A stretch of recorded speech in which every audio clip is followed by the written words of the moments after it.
Mayor Brandon Johnson and others decrying the violence, but also the rhetoric underlying what happened. Johnson now calling for the city to come together to support the Jewish community.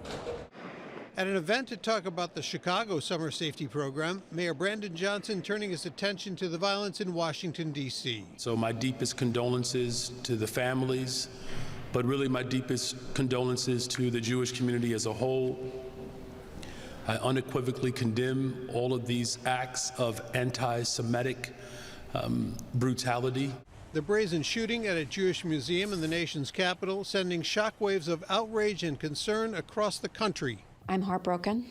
I am horrified. This was a clear act of terrorism and anti-Semitism, and I am just really beside myself. I'm just so sad. In Washington, Jewish members of Congress placed flowers outside the museum. We have grief, we have fear, but we're not surprised at what happened, and we are not going to back down. Governor J.B. Pritzker said he was horrified by the attack. One of his campaign staffers was at the event, but is okay.